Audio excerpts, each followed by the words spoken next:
जो वफा के काफिले से मुड़ गए वो फिर इतिहास में बस याद रह गए। जी हां, बिहार की सियासत में एक बार फिर सियासी तल्खी खुलकर सामने आ गई है।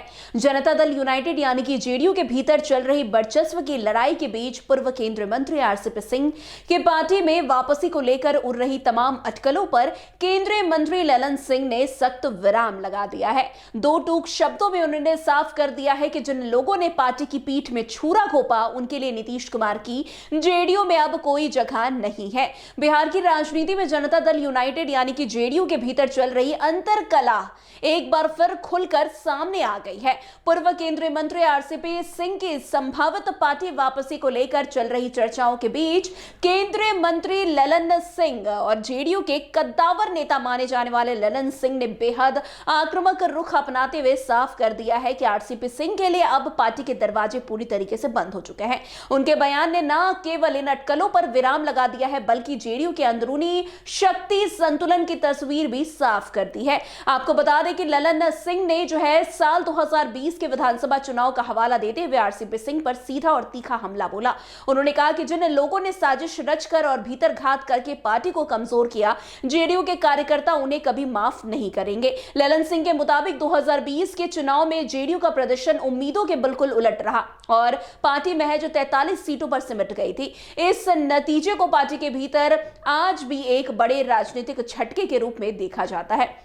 ललन सिंह का इशारा उस दौर की ओर था जब आरसीपी सिंह पार्टी संगठन और रणनीति के केंद्र में थे। जेडीयू के एक बड़े वर्ग का मानना है कि उस समय भाजपा से जरूरत से ज्यादा नजदीकी और गलत राजनीतिक आंकलन पार्टी के लिए नुकसानदायक साबित हुए थे।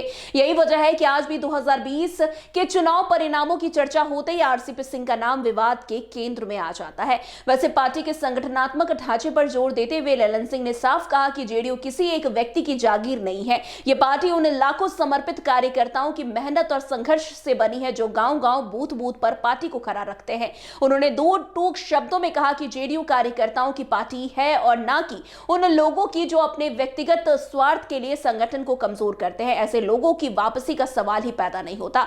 वैसे ललन सिंह के इस बयान को पार्टी के भीतर आरसीपी मॉडल के पूरी तरह खारिज होने के रूप में देखा जा रहा है। यह साफ संकेत है कि अब जेडीयू में सत्ता और संगठन दोनों पर सामूहिक नेतृत्व और अनुशासन की नीति लागू की जा रही है, जहां व्यक्तिगत महत्वाकांक्षा के लिए कोई जगह छोड़ी नहीं जाएगी। बीते कुछ दिनों से राजनीतिक गलियारों में यह चर्चा जोरों पर थी कि क्या मुख्यमंत्री नीतीश कुमार अपने पुराने और भरोसेमंद सहयोगी रहे आरसीपी सिंह को एक बार फिर पार्टी में शामिल कर सकते हैं, लेकिन ललन सिंह ने सख्त और सार्वजनिक बयान देकर इन अटकलों पर लगभग विराम खत्म कर दिया है। इससे यह स्पष्ट हो गया है कि जेडीयू का एक बड़ा और प्रभावशाली धड़ा आरसीपी सिंह की वापसी के सख्त खिलाफ है। वैसे विश्लेषकों का मानना है कि ललन सिंह का यह हमला सिर्फ आरसीपी सिंह तक सीमित नहीं है बल्कि यह उन विपक्षी दलों के लिए भी एक संदेश है जो जेडीयू के भीतर टूट या बिखराव की उम्मीद लगाए बैठे हैं। पार्टी नेतृत्व ने यह साफ दिखा दिया है कि अंदरूनी मतभेदों के बावजूद जेडीयू संगठनात्मक रूप से एकजुट है और किसी भी तरह की राजनीतिक सेंधमारी को बर्दाश्त नहीं किया जा सकता। खैर, अब ललन सिंह का यह बयान जेडीयू के भविष्य की राजनीति, संगठन की दिशा और नेतृत्व की प्राथमिकता को साफ तौर पर रेखांकित करता है, जहां अनुशासन, निष्ठा और संगठन ही सबसे बड़ा मंत्र माना जा रहा है।